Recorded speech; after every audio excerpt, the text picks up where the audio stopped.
જે ધરતીમાંથી દેશના આર્થિક વિકાસનું સપનું શ્રીમાન મોરારજીભાઈ દેસાઈએ જોયું હતું. આજે મોરારજીભાઈનો આત્મા જ્યાં હશે ત્યાં સુરતનો વિકાસ, દેશની આર્થિક નીતિઓ, દેશના આર્થિક વિકાસની દિશા મોરારજીભાઈને સૌથી વધારે સંતોષ આપતી હતી. સરદાર વલ્લભભાઈએ હિન્દુસ્તાનની રાજનીતિની દિશા બદલી નાખી. આઝાદ હિન્દુસ્તાનમાં ભારત કેવો હોય એનું સ્પષ્ટ વિઝન કોઈ એક મહાપુરુષ પાસે હતું. તે મહાપુરુષનું નામ સરદાર વલ્લભભાઈ પટેલ. લાંબુ જીવ્યા નહીં, પણ એટલા અલ્પકાળમાં એમણે જે દેશના નકશાને અંકિત કરી દીધો, જેના કારણે આજે આપણે સૌ આન બાન શાન સાથે જીવી શકીએ. સ્વ પુરુષાર્થથી, એન્ટરપ્રિનરશિપ દ્વારા વિકાસની ઊંચાઈઓને કેવી રીતે પાર કરી શકાય છે એ સવજીભાઈના પરિવારે જે સિદ્ધિ પ્રાપ્ત કરી છે એનાથી જોઈ શકાય છે.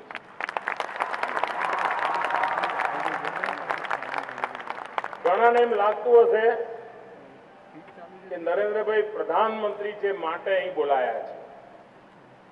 કોઈ આવા ભ્રમમાં રહેતા નહીં.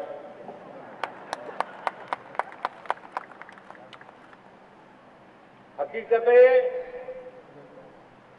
મેં સવજીભાઈને વર્ષો પહેલા એમના ગામ જવા માટેનું નિમંત્રણ સ્વીકાર કર્યું.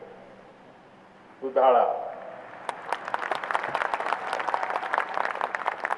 અને મેં બંને નક્કી કર્યું હતું કે ગામડે જઈને બાના હાથના રોટલા ખાઈશું.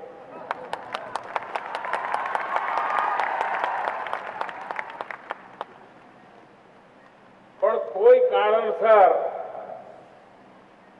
હું મુખ્યમંત્રી રહ્યો પણ કરી ના શક્યો. મારા મનમાં એક વસવસો હતો, એક રહી જતો હતો કે મેં સવજીભાઈને અન્યાય કર્યો છે. અને સવજીભાઈ બી એવા ઉદાર કે મારી જોડે ઝઘડો ન કરે. પ્રેમના કારણે યાદ કરાવવાનું ભૂલે નહીં. કઈ નહીં, બા યાદ કરતા હતા, આટલું જ કે પાના રોટલા ખાવા આવવાનું છે. એ મિત્રતા અને મેં સવજીભાઈને મારી આંખો સામે મોટા થતા જોયા.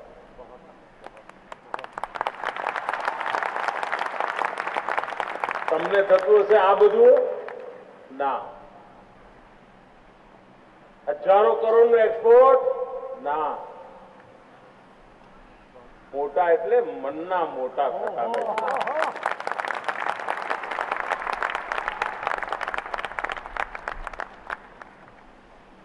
અને એના જ કારણે હું આખા ધોળકિયા પરિવારનો કોઈ સારો અવસર હોય ને લગભગ મારો પ્રયત્ન હોય કે હું જઈ આવું. આજે ફરી મને અવસર મળ્યો આવવાનો.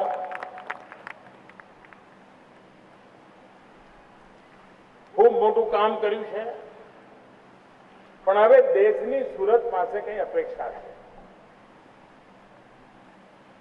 હોય કે ના હોય? હોય કે ના હોય? ડાયમંડમાં આપણે ડાયમંડ બની ગયા, પણ હવે આપણે જેમ્સ એન્ડ જ્વેલરીમાં દુનિયામાં નંબર 1 થવું છે.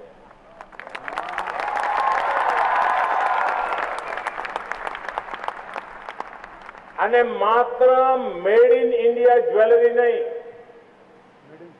ડિઝાઇન ઇન ઇન્ડિયા જ્વેલરી મારે દુનિયાને બતાવી.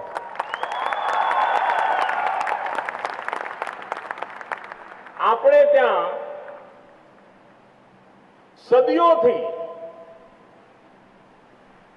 હસ્ત કારીગરી દ્વારા જે જ્વેલરીના કામ થયેલા છે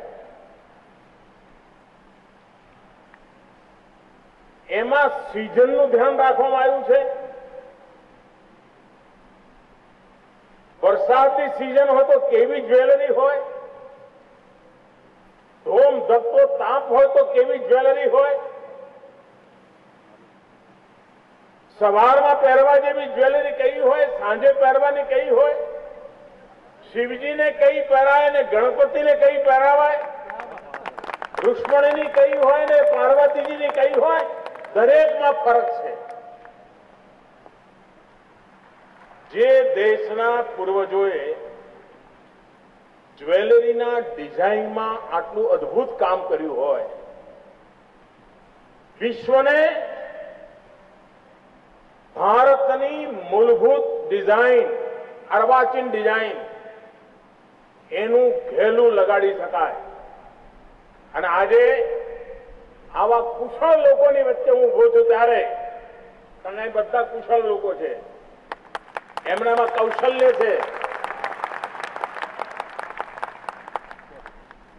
એ લોકો માત્ર પરસેવો પાડે છે એવું નહીં, એક એક હીરો તૈયાર કરવામાં પોતાનો પ્રેમ રેડતા હોય.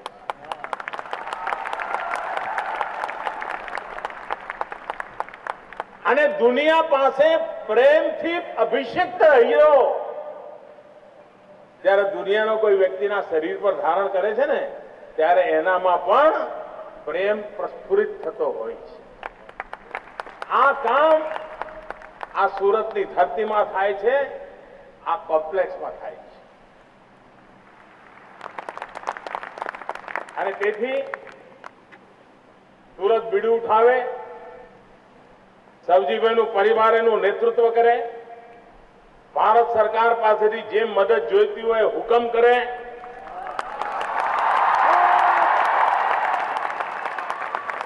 પણ ભારતની ડિઝાઇન થયેલી, ભારતમાં બનેલી જ્વેલરી એનું વિશ્વને ઘેલું લાગે. અને અત્યારે માર્કેટમાં કન્ઝ્યુમર ડ્રીવન પ્રોડક્ટ આવે છે. મારે ભારતની જે પ્રોડક્ટની તાકાત છે, કન્ઝ્યુમરને આકર્ષવા માટે મજબૂર કરે એવી પ્રોડક્ટ તરફ લઈ જવું છે. આપણે બીડું ઉઠાવીએ,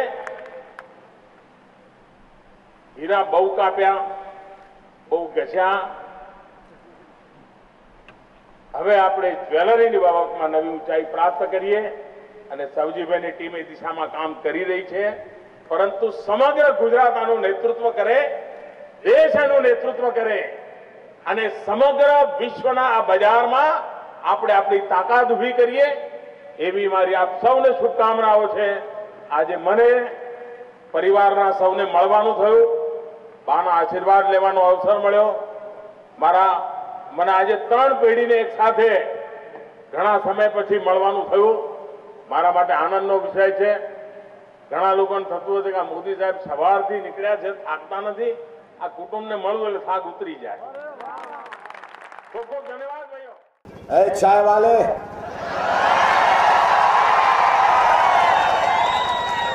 56 इंच का सीना रखने से कुछ नहीं होता, 4 इंच का दिल रख ले तो वो मर्द कहलाता है.